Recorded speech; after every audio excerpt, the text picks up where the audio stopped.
What's going on, guys? My name's Chris. You're watching Raising the Bar. Today we're talking about the top 3 dating mistakes that I'm pretty sure all of us have made at some point. Thank you so much for watching this video, guys. We're going to kick it off with number 1, and that is trying to impress the person that you're on a date with.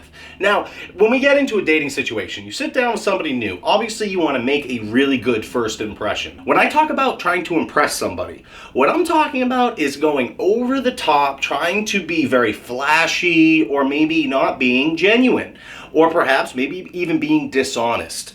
So when you're sitting down with somebody and you're in that initial date, the best thing you can do is not lie.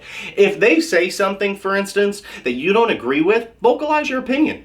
Don't just agree and be passive in those situations. And conversely, don't say something that you don't mean or that you don't have. So for instance, if you're sitting there talking about the job that you have, right? Don't lie about the job that you have or where you went to school or anything to make you seem better than you are.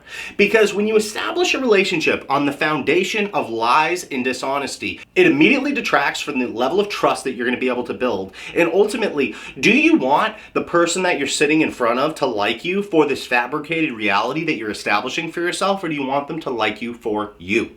You want them to like you for you, because if you want this to be sustainable in the long run, that is the only way to get there, because eventually the book's going to open and all those lies are going to come flooding out and you are not going to look good. Make sure that when you're sitting down with somebody that you're being honest, you're not lying, and you're doing everything that you can to relay who you are, because that is what you want that person to be attracted to, not this fabrication. It's not going to go too well. And also, as far as the trying to impress thing goes, don't give gifts. Guys, don't be that guy that starts giving out gifts on the second, third date or anything like that for seemingly no reason. I made that mistake. I made that mistake when I was in first grade and I gave a bouquet of flowers to the girl that I liked that was in 5th grade. I made that mistake in high school by buying a DVD series for some show for this girl. I bought a backpack for another girl. Just stupid stuff. Gifts don't make people like you. It doesn't. It doesn't, especially with girls, right? Because when you do that, you're coming across as needy and desperate.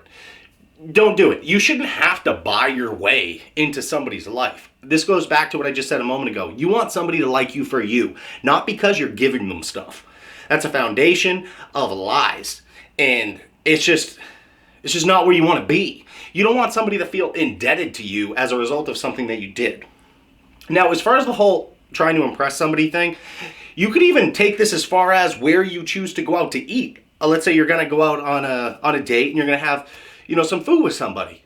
Are you going to bring them to a 5-star restaurant? Why the heck would you do that on a first date? What a waste of money. It's kind of commonplace that on a first date, the guy picks up the tab, right? So if you think that by bringing a girl to a very fancy place is going to increase your odds of having another date or making them like you more, throw that idea out the window. If you want to see if a girl truly likes you, bring them to a nice, modest place, have a couple drinks, maybe have some food, and see where the conversation goes to see if you can establish chemistry. That's the best thing that you can do. Don't go blowing $200-300 on the off chance that this girl likes you. Make sure that you're making your decisions intelligently and you're doing it with purpose.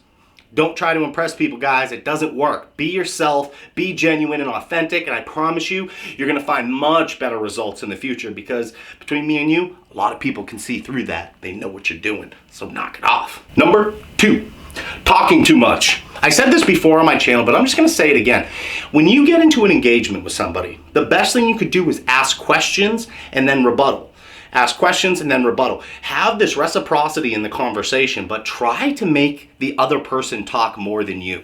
Everybody likes talking about themselves. So when somebody says something, try to dig in deeper. Ask second and third level questions to find a little bit more of a tangible conversation. So that way it's a deep, deep conversation. So you could make this as simple as, what's your favorite actor?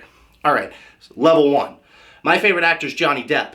I love Johnny Depp. What's your favorite Johnny Depp movie? Level 2. My favorite Johnny Depp movie is Sleepy Hollow. Sleepy Hollow is a pretty good movie. I didn't think it was his best. Why do you like that movie so much?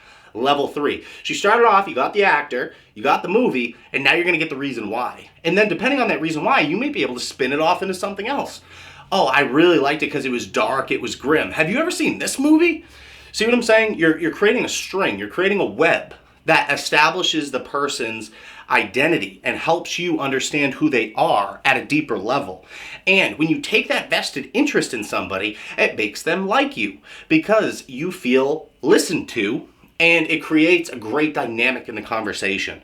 So when you're on those first dates, those initial dates, make sure that you're asking intelligent questions to create a nice conversational flow. Do not confuse this with interviewing the person that you're on a date with. You want to practice this. Practice this with your buddies on your own time so that way you can get a good understanding of what I'm talking about. You don't want to come across as somebody that just keeps asking questions like in the 40-Year-Old Virgin. Hi, how are you? I'm fine. Are you fine? Yeah. You're fine then. Are you retarded? You don't want that. Make sure it flows, make sure it's not choppy, and I promise you, you're going to have much better results as a result of this. That conversational ability is one of the most attractive things a guy can have when it comes to the dating scene. If you're easy to talk to, easy to get along with, and easygoing, guess what happens? It puts the other person at ease. And what you'll find is when you do this, after a while, the other person's going to realize, oh my God, I've been talking about myself for the past 30 minutes. And then they're going to turn the tables on you. They're going to start asking you questions. And then you're going to have a great back and forth, a great dynamic. That is what you want. Helps diffuse the nerves, open people up, and make your date that much better. And number 3, the last thing. I don't know why, before I dive into this, I don't know why this isn't common sense for a lot of guys out there, but most guys don't do this, and it drives me crazy. Clean your stuff. If you go on a date, all right, no matter how the date's gonna go, make sure your car is clean. Make sure your house is clean. Make sure that you are putting together a good first impression, because if that date does go well, and let's say that girl comes back to your house for a couple drinks after the date, you don't want that girl to walk into an absolute disaster of a house, smells like cat piss. It's just absolutely disgusting. You want to create that environment that a girl is going to be comfortable in. Same thing with your car. If she gets in your car, maybe to continue the conversation after you leave the restaurant, you do not want a dirty car because it does not create the optimal environment. So make sure your car is clean, and most importantly, make sure your house is clean before you leave, because in the off chance she does come back, you want her to walk in and instantly feel comfortable. Make sure it smells good. Make sure it's vacuumed. Make sure all your stuff is put away.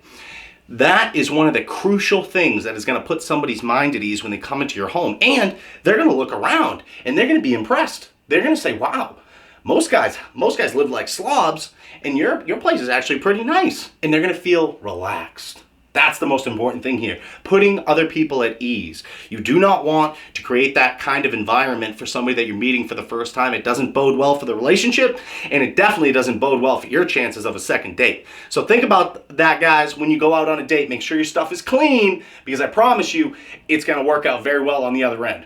Thank you so much for watching this video, guys. If you have any questions, feel free to reach out to me directly at RTBTransformations.com. And as always, please drop a comment down below. Smash that like button. And with that, I am out of here. Make today great, everybody. Take care.